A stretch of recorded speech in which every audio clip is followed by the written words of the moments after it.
Good evening. Welcome to another edition of Diatribes from the Voice of Doom.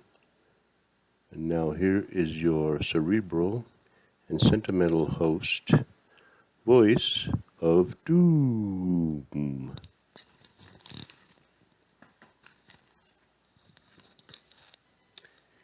Good evening. Shang Gong Hao Peng Yamen means good evening, friends. Just thought I'd show you something I found in my archives. That was the explosion that took down one of the buildings. Found something in my collection. Never really looked at it carefully, but if you look at it, well, that's not it. If you look at it,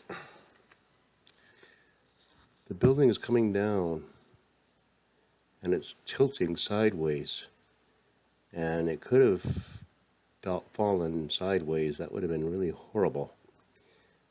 It fell straight down, which was horrible enough, but I never realized till I looked at that picture how close it came to actually toppling a different way. And it was a horrible day, and people talked about it, but as is my wont, I don't like to follow the crowd, and so I thought I would commemorate September 11th, 2001 by talking about September 12th, 2001, because that was an important day. I mean, every day after that was going to be important because things had changed drastically. We realized we were not exempt. We finally realized, yeah, America is not exempt. But September 12th, went to work, and traffic was very light between San Fernando Valley and Hollywood. And I think most people chose to stay home that day for various reasons. Now, when I got to work, people were sullen and still kind of in shock. And when I'm looking back on it, I'm thinking about it in my little office area. I was doing a lot of things in that bookstore, and one of the things was shipping. And I remember we were afraid because there was an anthrax scare going on at the same exact time that the buildings went down. Senators and officials were getting anthrax in the mail.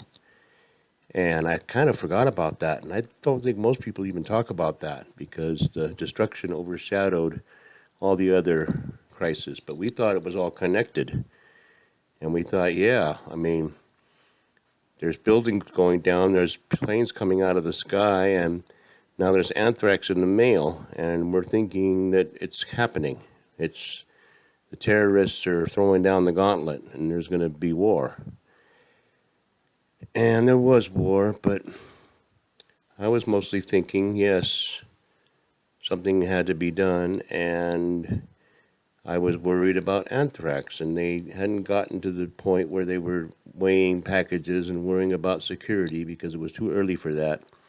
They were still, the dust literally hadn't cleared, and the dust wouldn't clear for weeks, just to start to sift through the rubble. And people were sifting through the rubble. And I think that we were all a little bit scared. And I don't remember much more about that day, except I do remember that we had the media on at some point or another. We didn't really have TVs in the office, but,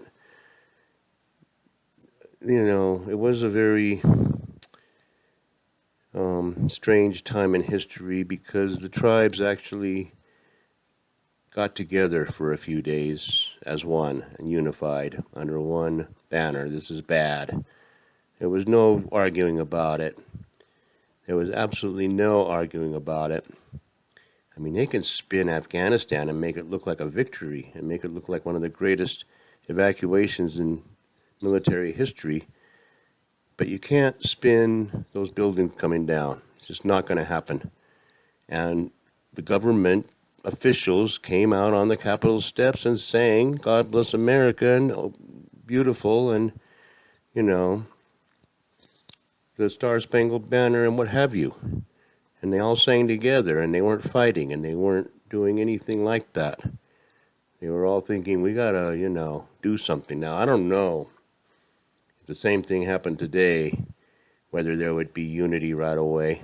I think they would both stay in their tribes and blame the other and spin it any which way but loose. But September 12th, they were together, and I remember that evening, North Hollywood, and I was walking my dog, and I took my minicam with me because I was still doing these, you know, things back in those days, much more archaic, and certainly wasn't gonna reach the universe like it does now.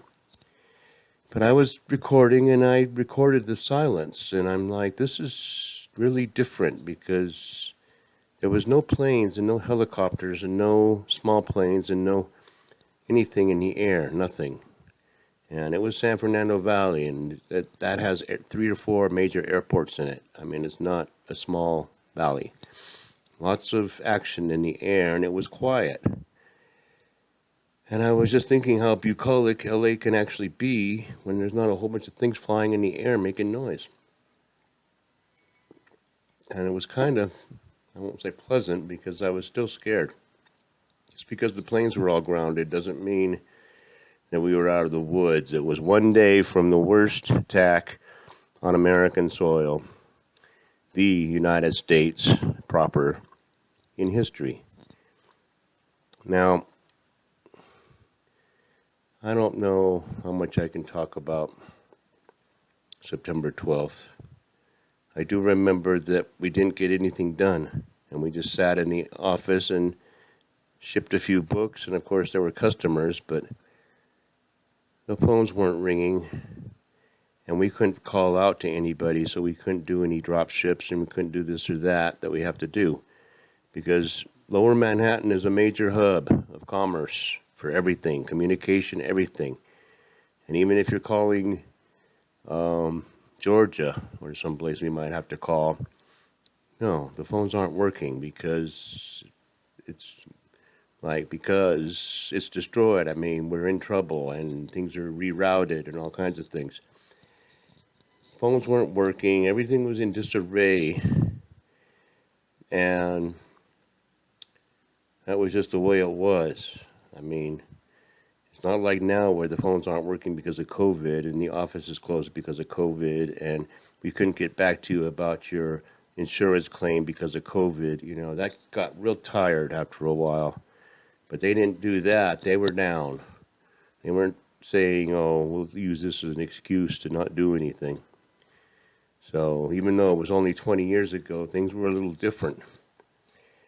And I remember September 12th very clearly. And I remember that I kind of felt vulnerable. And I will leave it at that. It's really not that interesting. I just thought it'd be a different perspective, just a different focus. And what I want to talk about now is what's left of what used to be America. Now, I work in a small town. I live in Carson City, which has about 55,000 people. But I work 10 miles south in a little town called Minden. And it's got half as many people at best, maybe 10,000, I don't know. It's a small, tight-knit town. They have their town shindigs, and they're kind of on the same page politically. And I am with them. I don't get into too much into the weeds about sacred cows or anything because they're not, they're from a different generation than even me. And this restaurant I work at is one, it's just right across the street from it's in Old Minden Town, and there's an old pavilion in a big park that probably was there since 1890. And there was probably a barbershop quartet singing and people in their big hoop skirts and everything else, playing croquet. So they had a thing there. They had a commemoration, and there was the first responders, and there was cornhole, and there was barbecue, and there was kids playing, and there was flags, and there was a country band playing, and there was adults sitting around in their lawn chairs and having a few brews and eating a barbecue and enjoying the sunshine, which we hadn't seen in months because of the fires. And I said, this is the last vestige of America. That's what I said to myself. And I'm not being sarcastic. I mean, I love America in a way. I love that part of it. When people are getting together and the kids are playing and they're eating barbecue and they're getting along and they're not looking, they don't have a bone to pick. And they may be different politically or different colors or different, or even different countries, or some don't even speak English, and they're just sitting in the park enjoying and commemorating and showing respect. And I thought this might be the last vestige of America right here. And I got a little kind of, emotional a little bit. I got, sentimental, all weepy, not weepy, but it was touching.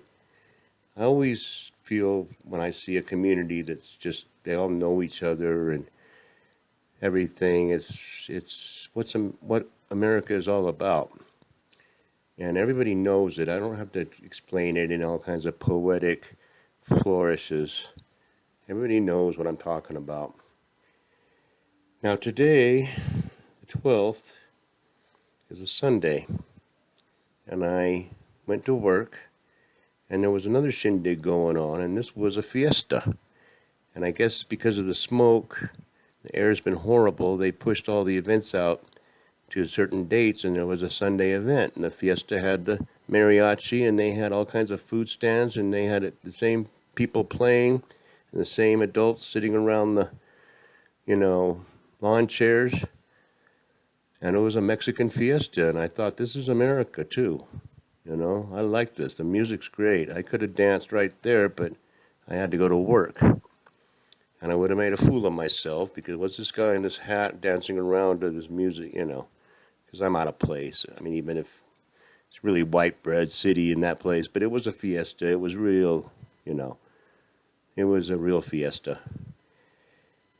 And I enjoyed it, and I thought, this is America, this little town right here. And I think people know what I mean, and I think it gives people hope. I have hope that there will be a peaceful America with reason and common sense and a love of learning and the arts, but it will happen after the conflagration. So we're not out of the woods with that.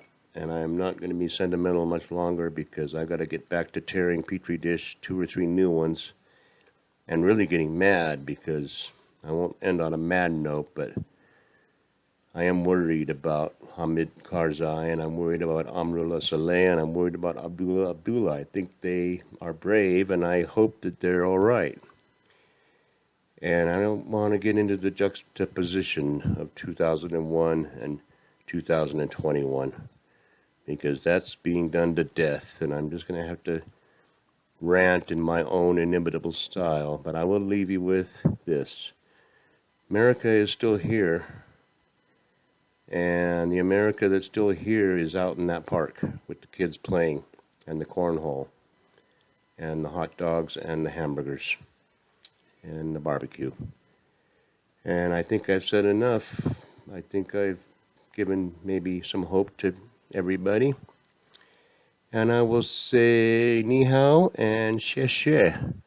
And we'll get back to the diatribes full swing next time.